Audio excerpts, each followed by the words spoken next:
Today's topic discussion is going to be synovial joints.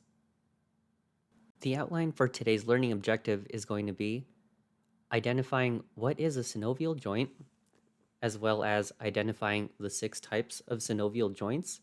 And lastly, we're going to be going over some of the latest research concerning this. First, we'll start by classifying the 3 main types of joints, first one being fibrous or immovable joints, like the ones that bind your skull together and your teeth to your jaw.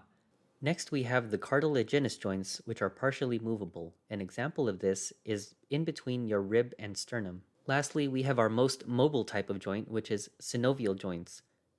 Here we have an illustration of where your knee comes together. In blue, we have articular cartilage, which is actually white cartilage that covers bones in order for them to glide over each other smoothly. Degenerated articular cartilage is commonly referred to as osteoarthritis. In red and gray, we have the synovial membrane, which houses synovial fluid. Much like the articular cartilage, this allows our joints to smoothly glide across each other during movement. Now we'll briefly cover the 6 types of synovial joints. First, we have our gliding or plane joints. This can be found in your wrist as well as in your spine. Another joint that can be found inside the wrist is the ellipsoid joint. This allows for every movement of direction except for rotational.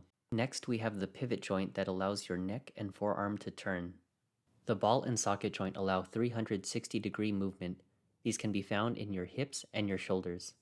Hinge joints move in only one main direction and can be found in your elbows, knees, and ankles. Lastly, we have our saddle joint, which is biaxial or able to move in 2 planes of direction. A really good example of this would be your thumb. It's no surprise that the latest research on osteoarthritis suggests that the first and most effective treatment modality is a regular exercise regimen.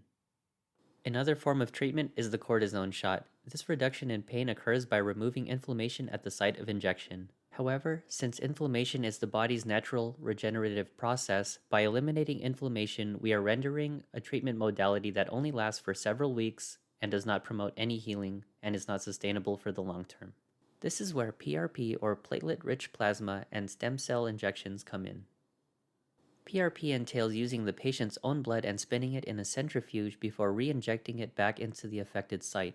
This promotes inflammation in the joint, and while the patient might feel more pain temporarily, this promotes regeneration of the affected joint, which is more sustainable for the long term. The only problem with PRP is that there is no standardized way to perform this procedure, therefore results may vary from person to person. Another non-surgical form of treatment is stem cell injections. This non-surgical form of treatment is usually not covered by health insurance and can cost the patient thousands of dollars for a single treatment. Results from stem cell injections may vary because the patient may opt to use their own stem cells or ones that have been donated. Lastly, we're going to talk about joint health. People often associate running with exercise and therefore assume that exercise is responsible for osteoarthritis without considering the trauma caused by poor form and overuse.